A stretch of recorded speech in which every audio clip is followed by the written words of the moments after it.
Kata Anies Baswedan, Indonesia tidak cocok masuk di forum perdamaian dunia. Tidak boleh terlibat. Ada apa lagi nih dengan Abah Anies, teman-teman? Nyinyir lagi nih dia dengan keputusan pemerintah, dengan keputusan Presiden Prabowo. Ini dia sebenarnya tujuan yang sebenarnya, teman-teman. Mari kita tonton videonya sampai habis ya. Indonesia tidak bisa berada dalam forum perdamaian yang menutup mata pada Nini, my darling, here you go again. Justru statement Pak Anies itu malah memperjelas dan mempertegas bahwasannya bergabungnya Indonesia di dalam forum BPOP itu adalah merupakan langkah konkret sebagai perwujudan kita melaksanakan amanat konstitusi yang mana itu berbunyi kita harus ikut serta mewujudkan perdamaian dunia. Betul. Salah satu langkah konkret yang nyata untuk kita mewujudkan perdamaian dunia itu ialah dengan cara ikut dalam meja perundingan, bukan malah teriak-teriak di jalan. Betul. Dan terkait kekhawatiran Pak Anies Baswedan, kapan sih Indonesia ini bisa keluar dari forum BOP itu karena keadaannya seperti ini, itu telah terlebih dahulu dikonfirmasi oleh pihak-pihak terkait. Seperti Menlu Sugiono mengatakan Indonesia bisa saja keluar dari BOP apabila sudah tidak sesuai dengan yang dicita-citakan sebelumnya. Tapi kita harus juga ingat bahwasanya segala sesuatu itu butuh proses. Kita baru gabung kan tidak mungkin simsalabim lalu kita mencapai tujuan. Nah, apa yang dilakukan oleh Pak Prabowo Subianto itu juga relevan dengan piagam PBB pada pasal 33. Apabila kita ingin menciptakan perdamaian dan menyelesaikan sengketa internasional, maka kita harus melakukan mediasi dan negosiasi. Dari mana kita bisa memediasi atau negosiasi kalau kita tidak berada di meja perundingan? Gimana nih teman-teman? Sebelum kita lanjut, ada-ada saja nih ulah daripada Abah Anies. Sudah nggak setuju Indonesia masuk di forum perdamaian dunia, lalu mendesak lagi pemerintah supaya keluar di forum yang namanya BOP. Aduh, gimana nih teman-teman? Kalau menurut pendapat kalian, ada-ada saja yang salah di mata Abah Anies ini. Padahal ini ada alasan yang sebenarnya.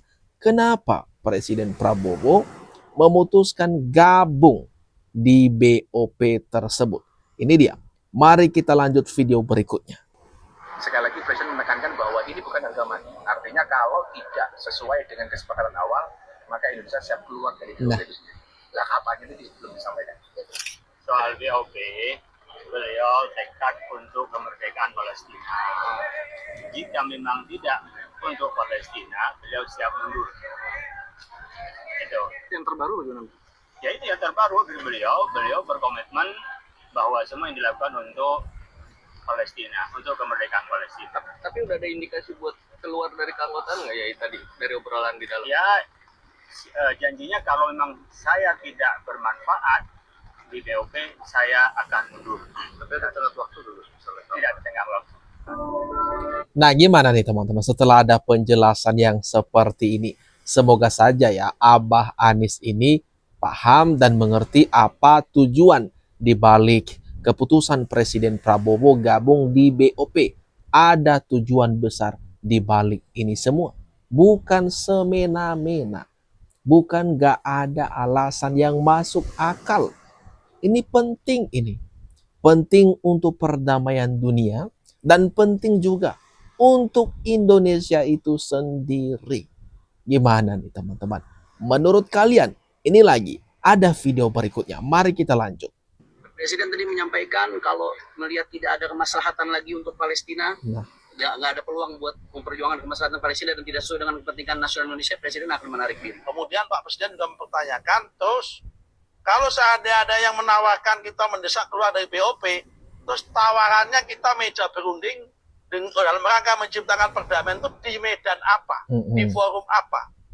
Karena forum untuk melakukan perundingan perdamaian di Palestina dan Gaza itu satu-satunya hari ini adalah di BOP.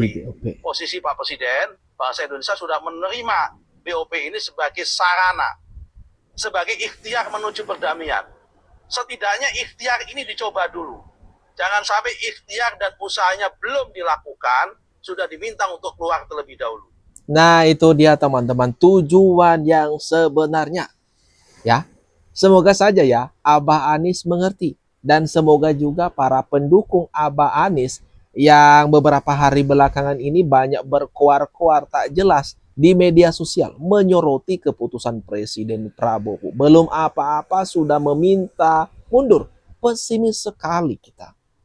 Jelas, ini pesimis sekali para pendukung, orang-orang, apalagi yang oposisi ke pemerintah, teman-teman.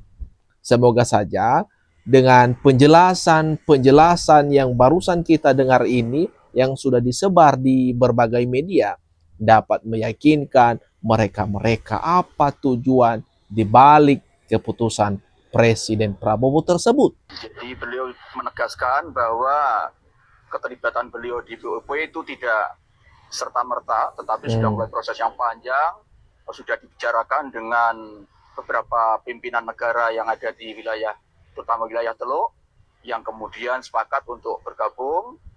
Yang strategi yang beliau pilih adalah yang disebut dengan strategi from within. Jadi selama ini kita berada di luar, kita sekarang mencoba berjuang dari dalam. Betul. Dan insya Allah apa yang akan beliau lakukan nanti adalah tetap berada di dalam koridor konstitusi kita, terutama di dalam pembukaan undang-undang dasar kita, dan kemudian juga tetap berkomitmen kepada tujuan awal, yaitu terciptanya dua negara yang berkoeksistensi damai, yaitu negara merdeka Palestina dan Israel. Karena itu ke depan kita harus terus berupaya, baik apapun risikonya, apapun konsekuensinya, ikhtiar untuk membangun Palestina merdeka itu harus terwujud. Dan itu tercantum di dalam perjanjian 20 poin, di poin 19 dan poin 20, itu tegas bahwa memang tujuan BOP itu adalah terciptanya negara Palestina. Sekarang sudah pada paham ya, terutama nih bagi yang koar-koar tuh memframing negatif keputusan Presiden Prabowo, menyerang Presiden Prabowo dengan keputusan ini, bahkan terkesannya meremehkan. Semoga kalian-kalian mendengarkan ya, ini penjelasan-penjelasan dari anggota kabinet Presiden Prabowo. Kenapa sih kita harus gabung, Indonesia harus gabung di BOP, di Badan Perdamaian Dunia tersebut, untuk mendamaikan, karena ada poin-poin penting di dalamnya tentu. Gimana nih teman-teman? Menurut pendapat kalian, komen-komen di bawah. Mari kita lanjut video berikutnya. Mas Anies memang dipersiapkan menjadi pemimpin besar. Suatu saat nanti kamu bakal jadi orang besar. Saya memprediksi beliau itu kurang lebih, kalau presiden terlalu kecil ya, saya melihat beliau itu nanti akan jadi Mandor bangunan. Jabatan ini perlu dalam Aduh, ini Dr. Tifa yang merupakan pendukung setia Abah Anies Baswedan, teman-teman. Terlalu memuji hiperbola terhadap Anies Baswedan ini. Katanya tadi, kalau untuk jadi presiden, untuk Anies Baswedan itu terlalu kecil. Jadi sebenarnya ini Dr. Tifa mengatakan yang cocok bagi Anies Baswedan adalah Sekjen PBB. Menurut kalian, Anies Baswedan ini cocokkah? Ada kemampuankah menjadi Sekjen PBB atau gimana, teman-teman? Ternak wabah nunggu kata-kata Tifa dari tahun 2022 sampai sekarang belum juga terwujud. Bahkan kalau kita lihat sekarang, apa profesi Anies Baswedan sekarang ini? Jabatan apa yang dipegang oleh Anies Baswedan sekarang? Bisa kita bilang, teman-teman, posisinya sekarang itu pengangguran.